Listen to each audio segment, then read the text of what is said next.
My name is Kim Koenig. I'm a project manager at EOS Lightmedia, and I'm also a local advocate here for the Themed Entertainment Association. A little over a year ago now, I met one of the lovely people on this panel tonight that I'm going to introduce to you soon, Bristow. And it didn't take long for us after we met to realize that we had one really big thing in common, which is that we love our local industry and we wanted to be better advocates for it to help bring all of the local people in our industry together in a better way. So we knew that the only way to do that was to help connect one another through an organization. And that is how we made our way to the Themed Entertainment Association. So I just want to say on behalf of myself and Rue and the Themed Entertainment Association that we're so grateful to have you all here tonight. First, I want to thank our incredibly generous host, the Sixth Floor Museum, as well as our local sponsors, Lighting by Design and Dallas Stage Scenery, who've all made tonight possible. For me, coming out and meeting with all of y'all it's important for personal reasons. I'd like to meet friends. I like to learn about new and potential colleagues here in the area. That's always fun and exciting. But there's more to it than that. One of the cornerstones of the TEA is peer-to-peer education. And that's something that we are actually kicking off here tonight for the first time in TEA Texas. So tonight we're going to talk to some industry professionals about what it takes to take an immersive museum concept from blue sky to build. Y'all were obviously just up looking at the exhibit. What'd you think? It's kind of, right? Yeah. It's surprising, isn't it? It's really unique. It's a really special little exhibit. Let's talk to the people who brought it to life. So join me. All right. I can switch this now. I'm on multiple mics, y'all. So Amanda Rutland is the Chief Experience Officer here at the Sixth Floor Museum. She has over 25 years of industry experience. Stephen Fagin is the Head of Curatorial here at the Sixth Floor Museum. He's been here since 2000. He is an accomplished writer, a speaker, and a scholar, and I think it's fair to say a preeminent expert in this historical moment. Sure. Yeah. Rue Bristow is my TEA partner. She is also a partner and director of concept and experience design at GoldenEye Creative and a former Disney Imagineer. Mandy Engleman is a partner and creative director at Boldface Studio. She is a graphic designer with over 20 years of experience in the field, primarily here in the museum space. So let's give a warm welcome to our panel.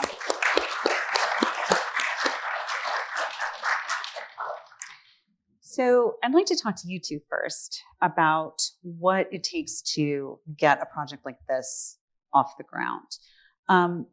Amanda, I think it's safe to say that museums are in an interesting transitional period right now. And that means that immersive exhibitions can sometimes be a really tough sell for traditional museums. So I'm curious to know how you got the stakeholders on board for this and what success looked like for them. Well, I think the first conversation, I've only been with the organization for 18 months. So coming in, we knew we had to have an exhibition. So I started talking to staff and learning about the collection. So diving into that, I knew we had rich resources that we could exhibit. But how do we make it distinctly different than what's on the sixth floor? How do we build upon that experience? And so having long conversations with Stephen and other members of the staff, we came up with this idea to focus in and hone in on the Dallas Times Herald and the objects around that story. And then the more we dug deep, we were like, okay, now how can it be distinctly different than what they've learned kind of on an encyclopedia level on the sixth floor? And for us, it was, let's tell about the people who were there that day, ordinary people who went to work, which was supposed to be an extraordinary day, became a moment of history.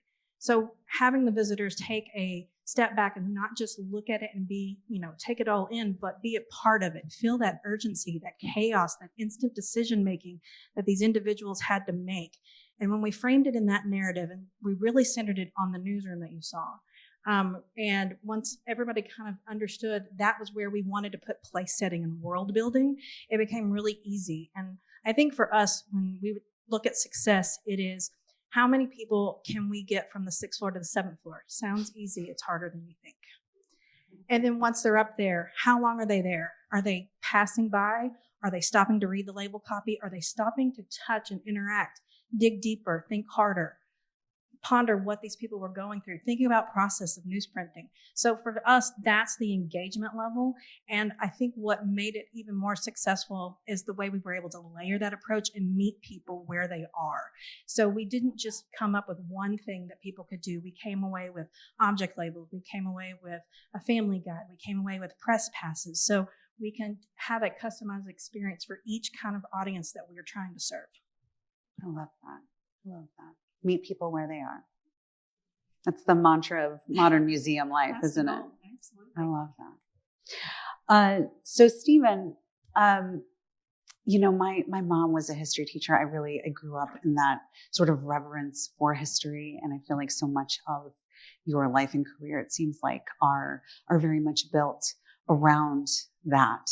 I'm curious to know and understand from your perspective. This is an exhibition that takes a historical moment and it turns it into a living and breathing story.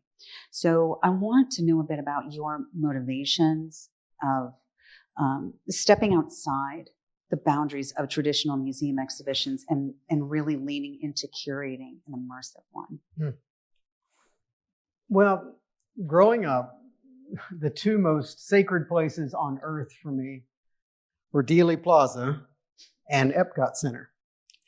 And so from a very early age, I embraced immersive world building and participatory learning.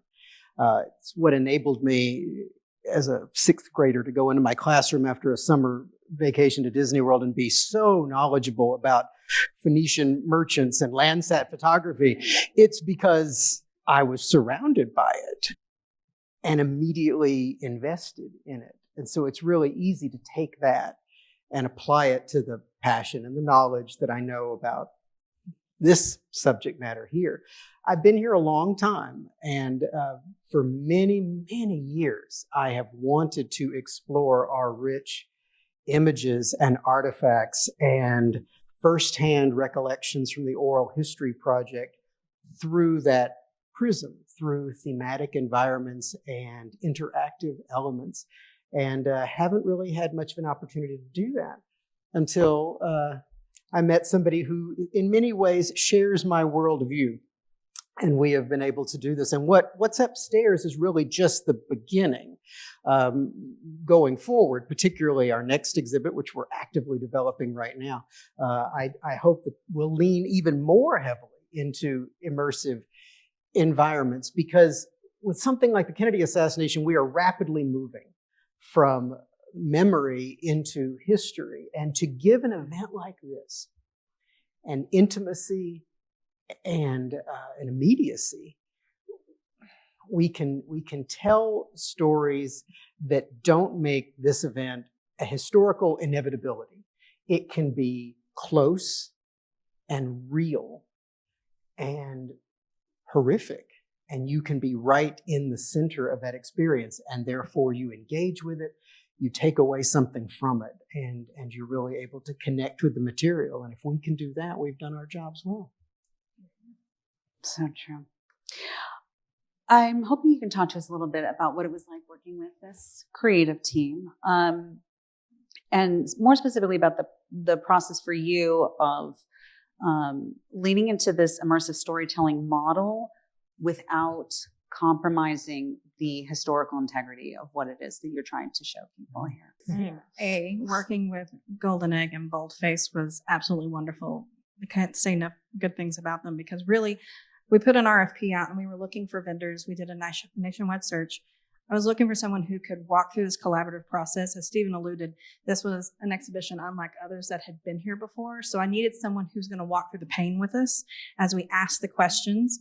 And really the two questions that drove me through this whole process was, does it move the story forward?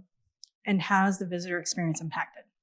And anything that we looked at, if it wasn't answering those questions, it was easy to remove it. But there were a lot of things that went towards those questions. And it was great to have somebody who was a sounding board and was like, hey, we've got this idea. And Rue would be like, well, I think I can make that happen. And I'm like, oh, can we? And then we went down the table a little bit further and a little bit further. And it's really hard to have that collaborative process with people on your first run. Sometimes you hit some hiccups. But I think right out of the gate, we did a phenomenal job with it. So you did. So speaking of our amazing designers, hello. So kind of similarly, I'm curious from your perspective, I have a similar ask of you, which is that, there's so much historical and educational weight behind this, but you're a former Imagineer. I think you kind of lead with that edutainment type of mentality, right? So what was your process for trying to ensure that you were balancing out the immersive storytelling component with the educational and the historical weight of it? Right. Well, first of all, it was just so great to get to work with Stephen and talk about Disney and all things in that world. And so I feel like, it was great to pair up in that way. But also, Stephen and Amanda and the entire Sixth Floor Museum team really set us up for success from the beginning because of all the work they've been doing with the Oral History Project and collecting all of these firsthand stories of what it was like to be there in that moment and beyond. And so we walked into this with a wealth of information and really collaborative people on all sides. And so our process really was to take Stephen's well-prepared information. He had an amazing script with how he saw the run of the show happening. And so what we did in our team to get started with Boldface and Golden Egg Creative, my colleague and business partner, Emily Wascara at Golden Egg, is our interpretation specialist. And she worked very closely in the beginning with Stephen to really analyze all of that information and turn it into something that anyone can absorb. And like Amanda was talking about earlier, thinking through all different types of audiences and how they can interact with it and making sure that there's something for everyone. So she created this really in-depth and tight interpretive plan and big idea statement that then all of us were able to take and use as a compass throughout every stage of the process, from the beginning all the way to now. So from concept development to design to fabrication and installation, we were able to look back at that mission statement essentially and say, okay, does this serve the story that we're trying to tell here? If it doesn't work, we're taking it out or we're adjusting however needed. So that part of the process was so crucial and really is the foundation to how we work and how we think through design together. And really, it just kind of like naturally falls into place because of that clear guidance at the beginning. Yeah, so, yeah. Absolutely. I know I've been on projects where we use that sort of tableau of this is exactly what we want, and it's so much easier in those scenarios to come back to that and go, no, we agreed on this, and it helps kind of keep people focused. And when you don't have that, that's when the wheels come off, right? Mm-hmm. So that's awesome. That's awesome. All right, so Mandy, environmental graphics do a lot of heavy lifting in this exhibit, right? First of all, amazing work, by the way. So what was your process for designing the space to keep engagement without like exhausting with text? Obviously we're introduced with a big text and it makes sense, right? Newspaper. But it doesn't feel overwhelming as you keep going through it. So tell us about that. I mean, it's really, a testament to Emily and Stephen of how they kind of had us prepared from the start with the text. And it's just a balancing act between, getting the type the right size, and balancing it with color and white space and all that good stuff. And I think just from the very beginning, when Stephen first told us the story of this exhibition, I had chills, because it just he's such a gifted storyteller, and Emily really helped kind of craft that into a way that worked really well with all of the didactics and all the text in the exhibition. And then we further kind of honed that with the family guide and the press passes that we did. I think something someone would use and then return, and then we quickly realized, no, they're going to want to take the and so I think it's just it's just a balancing act between just these amazing images. Like when we were at the opening, we saw Becca, my partner and I, business partner and I, we saw the payphone, and we were like, oh, this needs a graphic behind it. And so we were talking to Amanda and Stephen, and Stephen immediately knew exactly what image we should put behind it and sent it over the next day, and we added it, and it just makes that space. Great collaborators are everything in these scenarios, aren't they? And it helps when they have just the perfect image for every single thing that we needed. Yeah. You're yes and people. Yes, and I have the best picture for you. Well, since you guys did work very closely with one another, I want to talk to everyone now and jump in just when you want. I want to talk about the moment when the ideals of what you put down on paper meets the reality of entering the space and actually starting the install process, which is always a little, oh my God, right? I'm curious what were compromises? What were some of the most surprising compromises that you felt like you had to make once you were in the space? Couple of things. There's never enough time or budget, right? So I think we leaned really heavily into the world building for the newsroom, and I had to let some things go there that I wish I didn't have to let things go. And there were a couple of interpretive elements that didn't pan out that I wish we could have had. But with that, everything is a test and everything is a learning experience. And so now we know. And going into the next one, we take those nuggets of wisdom with us. So, but I loved when you asked what was the moment that you were like, oh, it's coming together. Because that from drawing to in the space, you have those moments. And I can think of two. I think we all nerded out a bit when we put up the White House press bus banner, the large graphic. We were not quite sure what it was going to look like. Was it going to be what our dreams were? And then just seeing it on that large graphic was beautiful. But then talk about looking at a bunch of kids in a newsroom. We all played with the phone nonstop. We called each other. It was great. And so really seeing that world come together was a really good time. I love that. That's the magic, right? It's those moments. I guess for me, the one thing that I missed that we weren't able to do, I did make a little soundscape for the newsroom. So you had the sounds of the ticker tape, and you had people typing and doors shutting and just general office buzz. This is a building that was built in 1901, and there are some major AV challenges, and we just weren't able to make that soundscape happen, but there'll be sound in the next exhibit. So we did learn through that process for that. As far as the most interesting moment, throughout this process, there were a lot of these meetings, particularly with my partner in crime, Emily, where I would say things like, wouldn't it be cool if we could have a payphone between the Trade Mart and the hospital so somebody in the field could call the newsroom and it would actually connect? Moments like that are really easy to just articulate.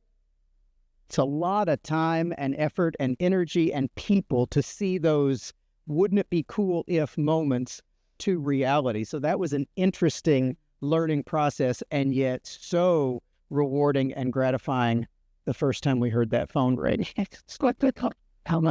also love when we installed the badge on the sheriff or police chief's coat. That was really cool. Seeing all of the like real objects go on top of the graphics were cool.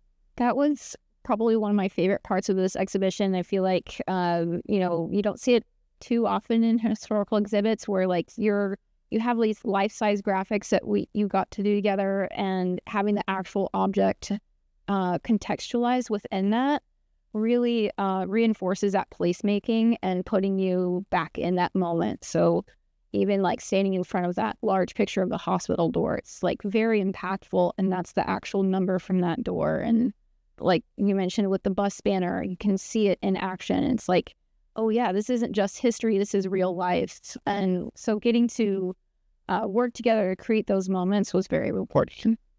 I'm obsessed with artifacts that you can see in photographs. It's interesting to be presented an artifact and be told this is historic, because it's an entirely different experience when you can look at an artifact and see it on the wall. And so for each of those sets, and we moved geographically through the exhibit from Love Field, the motorcade, Dealey Plaza, the Trade Mart, the hospital, police headquarters, every one of those spaces for the most part has kind of one anchor artifact that you can see in an image, and it's presented in that way to really put you in the shoes of the journalists. And it was interesting because as we're working within the framework of these 4 Dallas Times Herald reporters to find artifacts that still connected with their story. So finding that little toddler in the Dallas Times Herald photograph interacting with President and Mrs. Kennedy and having that sailor suit on display. The reason we put that trauma room number 1 door with the little door marker on there is because in the context of the exhibit, you are the reporter, and that's a space where reporters were not allowed. You could not go in the trauma room. You were able to tour this building as an active crime scene with Dallas police as a reporter, but you weren't able to go in that trauma room. So having that closed door puts you on the outside of that experience, just like the men and women of the Dallas Times Herald and the other journalists who covered the breaking news that weekend. Makes you feel like you're really there. That was the goal. That's the goal. So I have to be conscious of time. I want to ask one more question of everyone. What do you hope people are going to take away from this exhibition? Well, okay. The news coverage that forms the foundation of our historical knowledge of the Kennedy assassination did not just manifest out of thin air. It was gathered by men and women working with payphones and notepads and pencils, battling personal emotions about this generation-defining moment, the death of the president, while also recognizing that in real time they were covering what would undoubtedly be the defining moment of their entire career. That is an extraordinary thing. And I got to know the people that are featured. Obviously, we captured their oral histories over the last 25 years, and it's been my great, great honor to get to know these folks, and they're mostly all gone now, the people that were professionals in their late 20s and 30s at the time of the Kennedy assassination 62 years ago. And so there is this burden of history, this great responsibility that as the vessel for their firsthand recollections, that we do justice to their story. So if one person leaves the gallery upstairs knowing that there was an extraordinary woman named Vivian Castleberry, and this is what she said, and this is what she experienced, and she sat on the bed and held her daughter, and they both cried into the night after the Kennedy assassination, well, that's good. I'm glad that people can take that away. We've done justice to her story and the others who were part of that experience. I'll echo that. And I think that my hope is that people take time to digest the story, but that they walk away with a moment of reflection and pause, and maybe just a little bit more empathy. I think that is something we all need. And I think this is a great space that does that, because so many visitors that come in, as Stephen previously said, are not familiar with Kennedy, not familiar with what story that happened here in Dallas. And so by the time they get all the way up through the 7th floor and finish that exhibition, we've given them a great space to sit and pause and take it all in. And I hope they have a moment to process and see the impact that is still resonating today from this incident that happened 62 years ago. I'll echo that real quickly too. Just the word empathy really sticks to mind of what was driving us throughout our process. And I think the newsroom is like just the beginning of being able to create experiences like this and us in this type of space where you can really step into that time and mindset of what it was like to be in that moment. And I think it's so relatable now as we're being like on spot with information every day, information and misinformation, like what it means to actually have to process that kind of thing and decipher fact from questionable or whatever it is. So I hope that those types of moments for all ages, kids and adults, can like sit at those desks and feel that and walk away with empathy for not only for journalists, but each other, you know? Yeah. I totally echo all of that. And just, I hope that I really feel like any type of learner can get something from this exhibition, whether you're a person that likes to read all the labels or you're a person that likes to experience and play with things and touch things, or if you want to just walk around and look at cool pictures. I think you can take in the story any of those ways and get just as good of an experience out of it. So, Well, I'm going to thank y'all. Let's give our incredible panel, then I appreciate your time, and I'm again so grateful to have all of you here and joining us tonight.